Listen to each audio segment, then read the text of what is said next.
मैं सीधे मुद्दे पर आता हूँ। आदमी होना बढ़िया है, मैं स्ट्रांग हूँ, मुझे बच्चा पैदा नहीं करना पड़ता और मैं कहीं भी जा सकता हूँ। क्या बात है।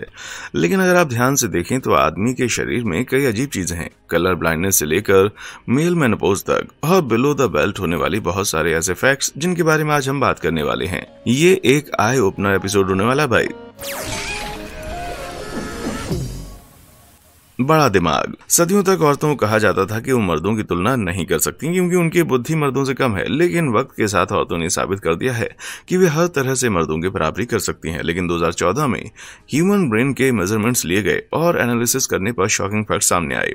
औरतों की कंपैरिजन में आदमियों के ब्रेन का साइज 8% से 13% ज्यादा था। इतना ही नहीं, आदमियों में याददाश्त और स्पेशल अवेयरनेस वाला ब्रेन रीजन भी ज्यादा बड़ा है, जबकि औरतों के दिमाग में लैंग्वेज और इमोशंस वाले ज्यादा बड़े हिस्से होते हैं। अभी तक फंक्शन और साइज के बीच में कोई लिंक नहीं मिल पाया है। इसका मतलब ये है कि बड़ा दिमाग होने से आप ज्यादा स्मार्ट हैं, ऐसा जरूरी नहीं है। हाथी का दिमाग मनुष्य के दिमाग से 3 या 4 गुना बड़ा ज्यादा है, लेकिन मुझे तो नहीं लगता कि वो एक कैलकुलस का टेस्ट भी पास कर पाएंगे। हम अब ये बात भी कैसे मान लें कि आदमी ज्यादा स्मार्ट होते हैं। हाँ, डार्विन अवार्ड्स। जो ये अवार्ड्स के बारे में नहीं जानते उनको बता दूं कि ये उनको दिए जाते हैं जो सबसे ज्यादा पागलों वाली हरकतें करते हैं, जैसे नायग्रा फॉल्स पे फैटल जेट स्की करना, एक्सट्रीम जगहों पर सेल्फी लेना। हर एक विनर दूसरे विनर के कंपटीशन में ज्यादा डम है भाई। अगर आपको इसके एग्जांपल्स चाहिए तो आप मेरी डार्विन अवार्ड्स वाली सीरीज देख सकते हैं कि लोग अपनी मूर्खता के कारण कैसे मरते हैं। आप वो देखेंगे तो पाएंगे कि ज्यादा मरने वाले इंसान मर्द होते हैं। 2014 में अवार्ड्स 318 लोगों को दिए गए थे, जिनमें 89% आदमी थे, यानी कि औरतों से मर्दों में सेल्फ प्रिवेंशन यानी कि स्मार्टनेस कम है।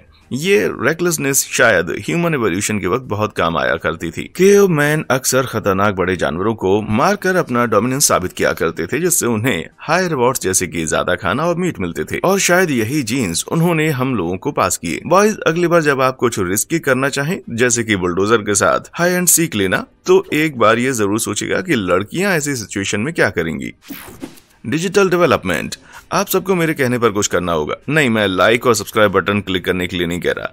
अच्छा चलिए कर दीजिएगा। मैं तो आपका हाथ फ्लैट सरफेस पर रखने के लिए बोल रहा हूँ। ज्यादातर औरतों की इंडेक्स फिंगर और रिंग फिंगर एक ही लेंथ की होगी, लेकिन हम पुरुषों की रिंग फिंगर इंडेक्स फिंगर की तुलना में थोड़ी सी लंबी होगी। अजीब है ना। रिसर्च के अनुसार इन दोनों उंगलियों की लेंथ का सीधा संबंध मेल हार्मोन्स, खास करके टेस्टोस्टेरोन के एक्सपोजर से है, और ये वूम से ही शुरू हो जाता है। अभी तक ये नहीं मालूम पड़ा है कि टेस्टोस्टेरोन की ये स्पेशल इफेक्ट का कारण क्या होता है। तो आदमियों को लंबी उंगली की जरूरत क्यों थी? नाक में डालने के लिए या कहीं खुजाने के लिए? आप उसका उपयोग लिखें और नीचे सब्सक्राइब बटन जरूर क्लिक करें। तो कहाँ थे हम? Muscle race. कई लड़कियां जिम में घंटों बिता देती हैं एक लीन और टोन बॉडी पाने के लिए, लेकिन कुछ मर्द थोड़े से वेट्स उठाते हैं और 6 पैक एब्स बना लेते हैं। मैं इतना लकी नहीं हूं, मगर जानना चाहता हूं कि ये जादू होता कैसे। इसके पीछे का एक ही कारण है टेस्टोस्टेरोन। ये primary male sex hormone body में प्यूबर्टी आने पर पंप होना शुरू होता है। यह हार्मोन औरतों में भी होता है, लेकिन ये एक एडल्ट मेल में स्त्रियों से 20 गुना ज्यादा होता है। यह हार्मोन मर्दों में मसल मास डेवलप करता है, क्योंकि ये पार्शियली मसल प्रोटीन सिंथेसिस के लिए रिस्पॉन्सिबल है। जितना ज्यादा प्रोटीन सिंथेसिस होता है, उतने ज्यादा मसल बड़े होते हैं। सिंथेसिस रेट बॉडी के मेटाबॉलिक रेट पर सीधा रिलेटेड होता है, यानी जितना ज्यादा टेस्टोस्टेरोन, उतना ज्यादा आप नेचुरली और जल्दी मसल बना सकते हैं और फैट बर्न कर सकते हैं। आपको लगेगा कि जितना ज्यादा टेस्टोस्टेरोन, उतना ही आप अपनी ड्रीम बॉडी बना सकते हैं, लेकिन ज्यादा टेस्टोस्टेरोन भी अच्छा नहीं होता। गंजेपन की समस्या। 50 होते ही ज्यादातर आदमियों के बाल झड़ जाते हैं। बहुत कोशिश करने पर कुछ लोग थोड़े बाल बचाने में कामयाब होते हैं, लेकिन अगर आप देखेंगे तो औरतों में ये समस्या कम है। ऐसा क्यों? वेल गाइज, मेरे पास एक बुरी और एक बहुत बुरी न्यूज है। बुरी न्यूज ये है कि ये वाइड स्प्रेड गंजापन हेरिडिटरी, जिसको एंड्रोजेनिक एलोपेशिया यानी कि मेल पैटर्न बालनेस कहते हैं। हमारे बाल एक छोटी सी कैविटी में रहते हैं जिसे फॉलिकल कहते हैं। वक्त के साथ ये फॉलिकल श्रिंक हो जाते हैं, जिससे बाल पतले होते हैं और छोटे भी होते हैं और आखिरकार टूट जाते हैं। इससे बुरा और क्या हो सकता है भाई। फॉलिकल श्रिंकेज डिहाइड्रो टेस्टोस्टेरोन की जेनेटिक सेंसिटिविटी यानी कि DHT टेस्टोस्टेरोन का एक बाय प्रोडक्ट उसकी वजह से होती है। यानी जितना नेचुरल टेस्टोस्टेरोन आपको फैट बर्न करने और बॉडी बनाने में हेल्प करेगा, उतने DHT आपके हेयर फॉलिकल को मारता जाएगा। तो आप क्या पसंद करेंगे, दुबले पतले मगर बालों वाले रहना या बिना बाल के हल्क बनना? मुझे आपका जवाब नीचे कमेंट सेक्शन में आकर बताएं। No pain no gain. आपको क्या लगता है कि दर्द किस में ज्यादा होता है, एक बच्चा पैदा करने में या मेल टेस्टिकल्स पर मारे जाने पर? ये सदियों पुराना सवाल लड़कों और लड़कियों के बीच में वॉर शुरू करवा देता है। माना कि बच्चे को जन्म देना लंबा और इम्प्रेसिव प्रोसेस है, लेकिन पेन सब्जेक्टिव मैटर है। तो क्या ज्यादा पेनफुल है? ये डिबेट ही गलत है। साइंटिस्ट के पेन टॉलरेंस पर किए गए रिसर्च में पाया गया कि औरतों के शरीर में आदमियों की बराबरी में नर्व डेंसिटी ज्यादा है, जिसकी वजह से औरतें पेन जैसी चीजों के लिए ज्यादा सेंसिटिव होती हैं। एक स्टडी के हिसाब से आदमियों की फेशियल स्किन में 17 नर्व फाइबर पर स्क्वायर सेंटीमीटर है, जबकि औरतों में 34 नर्व फाइबर पर स्क्वायर सेंटीमीटर है। शायद इसलिए उन्हें इतना ज्यादा दर्द होता है। औरतों में हार्मोन फ्लक्चुएशन की वजह से पेन सेंसिटिविटी बढ़ जाती है और वे आदमियों से ज्यादा पेन फील कर सकती हैं। उनके पेन की इंटेंसिटी भी ज्यादा होती है। शायद इसीलिए पुरुषों में हायर टॉलरेंस होती है, लेकिन ये प्रूव करने के लिए कोई ठोस सबूत नहीं है। और मैं जानता हूँ कि कोई मर्द ये जानना नहीं चाहेगा कि बच्चा पैदा करने में कितना दर्द होता है। Perfect body. सोशल मीडिया के हिसाब से एक परफेक्ट बॉडी वो है जिसमें चिसेल्ड एब्स, बड़े आर्म्स, पतली कमर और मोटे थाइज हों। ऐसी बॉडी बनाने के लिए घंटों वर्कआउट करना पड़ता है। उतना ही नहीं, इस प्रकार की बॉडी तो हमेशा से मेल ब्यूटी स्टैंडर्ड रही है, लेकिन 1870 के टाइम पर एक परफेक्ट बॉडी वो थी जो ओवरवेट थी। उस वक्त ओवरवेट का मतलब था कि आप धनवान हैं और खाना अफोर्ड कर सकते हैं। किसको एक अमीर पति पसंद नहीं होगा भाई? और देखा जाए तो औरतों के पास फ्रीडम भी कहाँ थी खुश करने की। 1930 तक आते आते तो स्लिम होने का क्रेज शुरू हो गया। इस वक्त में मिडिल क्लास ने काफी तरक्की कर ली थी, तो अब सब लोग फिट रहने लगे थे और इस बॉडी शेप को रॉक स्टार्स ने पॉपुलर बनाया। और फिर 1970 और 80 के समय में स्टेरॉइड्स लेने वाले मसलमैन आए और छा गए, जैसे कि आर्नोल्ड श्वार्ज़नेगर। आज ये सारे ट्रेंड्स खत्म हो चुके हैं और एफर्टलेसली रिप्ड का जमाना आ गया है। मैं तो अभी भी 1870 में जी रहा हूँ भाई। शुरू में तो सब लड़कियां ही होते हैं। दोस्तों, आपको अपने आप को देखकर कभी ये ख्याल आया है कि आपके पास निपल्स क्यों हैं? वो तो ब्रेस्ट फीडिंग के काम आते हैं, तो ये हमारे तो कोई काम के नहीं है। इसका एक बहुत बड़ा राज है। हर कोई सबसे पहले एक फीमेल होता है, फिजिकली भी और फिनोटिपिकली भी। फीमेल्स में 2 एक्स क्रोमोसोम्स होते हैं और मेल्स में XY क्रोमोसोम्स होते हैं। जब एक बच्चा कंसीव होता है तो पहले 5-6 हफ्तों के लिए सिर्फ एक्स क्रोमोसोम ही फीटस के डेवलपमेंट को इन्फ्लुएंस करता है। फीमेल्स इसी एक्स क्रोमोसोम से फुली डेवलप होती है, जबकि 6 हफ्तों बाद SRY जीन Y क्रोमोसोम को एक्टिवेट करता है और फीमेल फीचर्स को डेवलप होने से रोकता है। साथ ही ये फीमेल फीचर्स का डेवलपमेंट शुरू कर देता है। अब बात यह है कि SRY जीन के एक्टिवेट होने से पहले कुछ फीमेल फीचर्स डेवलप हो जाते हैं, जिनमें से एक निपल है। लग गया ना आपको भी झटका? दूध वाला, मेरा मतलब मिल्कमैन। हमें तो ये पता है कि मर्दों में निपल्स का कोई काम नहीं है, वो सिर्फ दिखावे के लिए हैं, लेकिन ये हमेशा इतने यूजलेस नहीं होते हैं।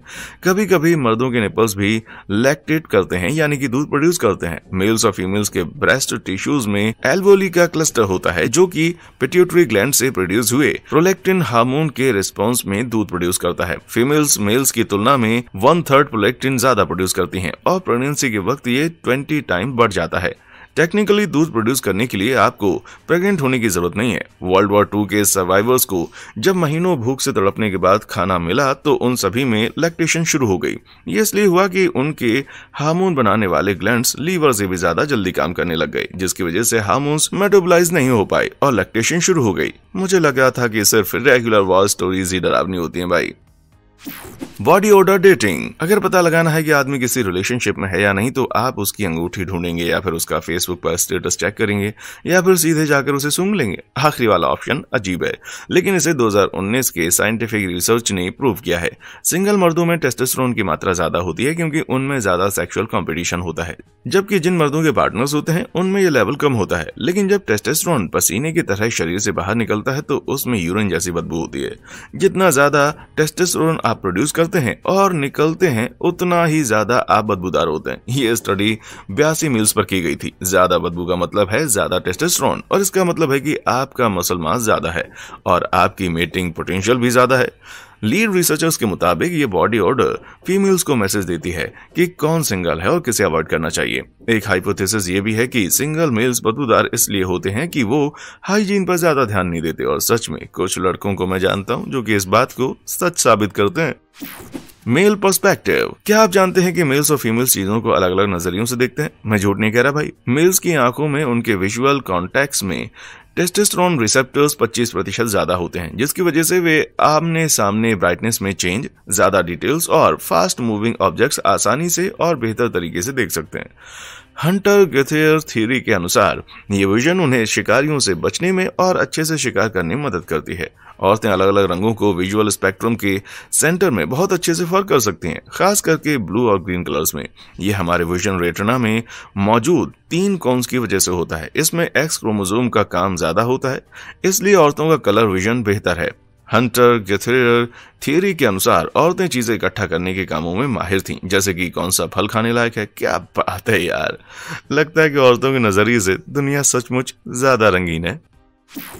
शानदार दाढ़ी। आपने कभी दाढ़ी बढ़ाने की कोशिश की? अगर हाँ तो आप असली मर्द हैं। औरतों के लिए मुंह पर बाल आना बहुत ही अजीब चीज है, जबकि मर्दों को लंबे, गाढ़े और डार्क बाल चेहरे पर आसानी से उगाते हैं। इसका एक कारण है सॉफ्ट वेल्स। बाल हमारे पूरे शरीर को कवर करते हैं। प्यूबर्टी आने पर एंड्रोजन नामक हार्मोन प्रोड्यूस होता है जो वेल्स हेयर को स्टिमुलेट करते हैं, जिससे हार्मोन सेंसिटिव एरिया जैसे कि आर्मपिट्स और नेदर रीजन्स में गाढ़े बाल उगते हैं। मगर ये मुंह पर क्यों उगते हैं भाई? इसके पीछे का क्या कारण है? पुरुषों में एंड्रोजन ज्यादा होने से उनके शरीर पर ज्यादा बॉडी और फेशियल हेयर आते हैं, मगर ये मुंह पर क्यों उगते हैं? कुछ लोगों के मुताबिक दाढ़ी और डोमिनेंस रिलेटेड होते हैं, और यही दाढ़ी हमारे मुंह के बड़ा होने का फील देती है। मेरी ये बात उन्हीं लोगों को समझ आएगी जिनका मुंह बियर्ड शेव करते ही बेबी फेस जैसा हो जाता है। कुछ स्टडीज ये भी बताती हैं कि हम बियर्ड को स्ट्रॉन्ग, ओल्डर और डोमिनेंट कैरेक्टर के साथ जोड़ते हैं। हालांकि बियर्ड का कोई सीधा संबंध टेस्टोस्टेरोन, ग्रेटर मसल मास या स्ट्रेंथ से नहीं है। हम सभी ये चीज अच्छे से जानते हैं कि हिस्ट्री में भी औरतों ने दाढ़ी वाले मर्दों को ही चुना था, और इसीलिए कई मर्द आज भी ये फीचर जेनेटिकली कैरी फॉरवर्ड कर रहे हैं। तो आपका तो पता नहीं, पर मैं आज से शेव नहीं करने वाला भाई। Digestion difference. गैस कीजिए, खाना खाने के बाद कितने टाइम के बाद वो पेट में पच जाता होगा और फिर दूसरे एंड से निकल जाता होगा। आप में से कुछ लोगों को पता होगा कि अगर आपने गॉन खाया है तो कम से कम 24 से 72 घंटे लगते हैं। पर क्या आपको पता है कि ये टाइम लिमिट आपके मेल है या फीमेल होने पर डिपेंड करती है? 2019 में एक स्टडी की गई थी ये देखने के लिए कि एक जैसा खाना 21 हेल्दी लोग कितने वक्त में पचाते हैं। इस चीज में पुरुषों को 33 घंटे लगे, जबकि औरतों को लगभग आधा दिन और लगा, यानी उन्हें 47 घंटे लगे। ये तो सिर्फ एक स्टडी थी, तो हम दावे से नहीं बता सकते कि ये बात हर आदमी, औरत और बच्चे के लिए सच है या नहीं। लेकिन सच में आदमियों का कोलन मतलब इंटेस्टाइन का सबसे लंबा हिस्सा छोटा होता है। ऐसा माना जाता है कि लंबे कोलन प्रोसेस की वजह से औरतों को कोलन इश्यूज ज्यादा होते हैं, जिसकी वजह से उन्हें कॉन्स्टिपेशन और अर्जेंट बोवल मूवमेंट का सामना करना पड़ता है। तो हम ये बोल सकते हैं कि पुरुषों को बाथरूम में कम वक्त लगता है और औरतों को थोड़ा ज्यादा। Hit the gas. हमने तो ये साबित कर दिया कि आदमी औरत से बड़ा और ज्यादा ताकतवर है, लेकिन जब बात फाट की आती है तो पुरुष ही ज्यादा कमजोर हैं। ऐसा कैसे? जब गुड माइक्रोब्स हमारे गट में अनडाइजेस्टेड फूड को फर्मेंट करते हैं, तब हाइड्रोजन सल्फाइड पैदा होता है। यही केमिकल हमें सांस रोकनी पड़ जाए ऐसी बदबू देता है जब हम इसे हवा में छोड़ते हैं। लेकिन कुछ प्रोफेशनल फ्लैटुलेंस ज्यादा इंफॉर्मेशन ढूंढने निकले। इन महानुभावों ने स्त्रियों और पुरुषों को पिंटो बीन्स और लेक्सेटिव्स खिलाए और फिर उनके स्मेली सल्फर के अमाउंट को मेजर किया। स्टडी के अंत में पता चला कि पुरुषों के सल्फर के डिस्चार्ज की मात्रा 0.59 ml थी, जबकि स्त्रियों की मात्रा 3 गुना थी। स्त्रियों की मात्रा 1.77 ml थी। इसका मतलब यह है कि पुरुष स्त्रियों की मात्रा में कम हवा खराब करते हैं। मगर औरतों के साथ ऐसी नाइंसाफी क्यों है? इस पर अभी भी डिबेट चालू है। कुछ लोगों का मानना है कि या तो औरतों का कोलन लंबा है इसलिए खाना ज्यादा देर तक फर्मेंट होता है, या फिर उनके गट में माइक्रोब ज्यादा हैं। अगली बार अगर कहीं से बदबू आए तो रूम में मौजूद लेडी की ओर एक नजर जरूर करके देखना भाई। Height of fashion. इस बात में कोई शक नहीं है कि पुरुषों की हाइट औरतों से ज्यादा होती है, और इसका कारण जेनेटिक, हार्मोनल और एवोल्यूशन है। क्या आपको पता है कि 1600 में यूरोप में average male height 5 feet 4 inch थी, जिसकी वजह से कई सारे इनोवेशन हुए। क्या ये स्टेप लैडर्स थी या फिर बूस्टर सीट थी? ये और कुछ नहीं बल्कि हाई हील्स थी।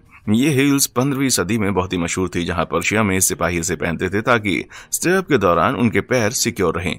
पर्शिया के माइग्रेट्स इस ट्रेंड को यूरोप ले गए, जहां एरिस्टोक्रेट्स इनको लंबा और फॉर्मिडेबल दिखने के लिए पहनते थे। 1673 में फ्रांस के किंग लियोस 14 ने अपने दरबार में रेड हील और सोल वाले जूते पेश किए, और फिर ये यही कुछ 100 सालों तक मेल फैशन की एक मस्ट हैव आइटम बन गए। इस समय के दौरान औरतें मेल फैशन अपना रही थीं, जैसे कि बाल काटना और हैट पहनना। लड़कियों ने ये रेड हाई हील भी कॉपी की, और फिर ये जूते फीमेल फैशन आइकन बन गए। अगर ऐसा नहीं हुआ होता तो आज ये मेल फैशन आइकन होते और सब ऐसा जूता पहन रहे होते। मैं तो भैया फैशन की बात कर करके थक गया हूं भाई।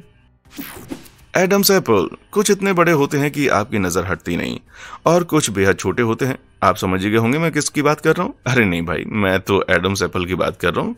ये स्त्री और पुरुष दोनों में होता है, लेकिन मेल्स में ज्यादा बल्की और नोटिसेबल होता है। ऐसा क्यों? ऐसा इसलिए कि ये फीचर असल में कार्टिलेज का एक हिस्सा है जो कि लैरिंक्स यानी कि वॉइस बॉक्स को कवर करता है, और ये प्यूबर्टी के दौरान डेवलप होता है। पुरुषों के वॉइस बॉक्स बड़े होते हैं और इसीलिए कार्टिलेज कवरिंग भी ज्यादा थिक होता है। यही कारण है कि लड़कों की आवाज डीपर और लाउडर होती है। अगर इवोल्यूशन स्टैंड पॉइंट से देखें तो लड़कों को लाउडर आवाज क्यों चाहिए थी? शायद कर्जी को भारी आवाज अपने राइवल्स को दूर रखने के लिए चाहिए होगी, ताकि बिना मारपीट किए वे अपनी रिसोर्सेज और औरतों को प्रोटेक्ट कर सकें।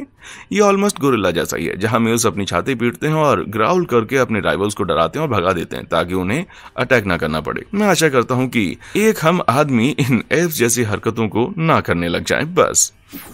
लड़कों का मेनोपॉज। औरतों में 40-50 की उम्र में हार्मोन्स में सडन चेंज आता है। उनका शरीर एस्ट्रोजन और प्रोजेस्टेरोन बनाना बंद कर देता है। आम भाषा में इसके बाद वे बच्चा पैदा नहीं कर सकती। इस हार्मोन फ्लक्चुएशन को मेनोपॉज कहते हैं, जिसमें मूड स्विंग, हॉट फ्लशेस और बॉडी चेंजेस होते हैं।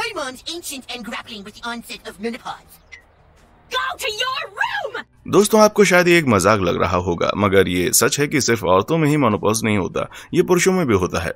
द मेल इरिटेबल सिंड्रोम यानी कि मेल मेनोपॉज लगभग 30 से 40 के बीच शुरू हो जाता है और एक दौरान उनका शरीर टेस्टोस्टेरोन प्रोड्यूस करना बंद कर देता है, लेकिन हमारा शरीर टेस्टोस्टेरोन धीरे धीरे करके बनाना बंद करता है। ये रेट हर साल 2% गिरता है। आखिरकार ये लाइफस्टाइल और चॉइसेस जैसे poor food habits, lack of exercise सब मिलकर आदमी को मोटा और इरिटेबल बना देते हैं, और इसकी वजह से उसको भी मूड स्विंग्स और हॉट फ्लैशेस होते हैं। लेकिन औरतों की तरह मेल मेनोपॉज आदमी की फर्टिलिटी को असर नहीं करता।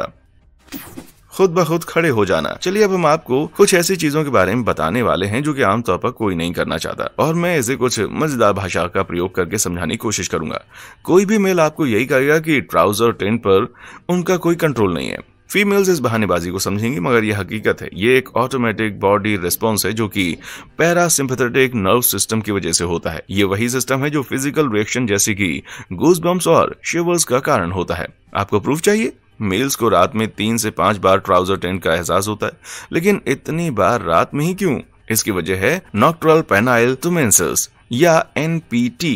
ये एक फिनोमिनन है जिसमें आप डीप स्लीप में रैपिड आई मूवमेंट या REM फील करते हैं। REM के दौरान आपको सपने आते हैं जो इस स्टिफ फिनोमिनन को ट्रिगर करते हैं। ऐसा होने पर पुरुष का लिंग, आप समझ गए होंगे, ब्लड से भर जाता है और रिजिड हो जाता है। आमतौर पर हमारे ब्रेन में जो न्यूरोट्रांसमीटर है वो नोरेपिनेफ्रिन को रिलीज करता है और ब्लड फ्लो रोक देता है, लेकिन REM के दौरान नोरेपिनेफ्रिन लेवल ड्रॉप हो जाता है, जिसकी वजह से ये पार्ट बार बार खड़ा हो जाता है। अरे यार, मुझे लायन किंग देखकर अपना दिमाग भटकाना पड़ेगा। आज के इस एपिसोड में मैंने 2 से 3 चीजें जरूर सीखी हैं। आपको इनमें से सबसे ज्यादा शॉकिंग बात कौन सी लगी, मुझे नीचे कमेंट सेक्शन में लिखकर बताएं। और हाँ, देखने के लिए शुक्रिया।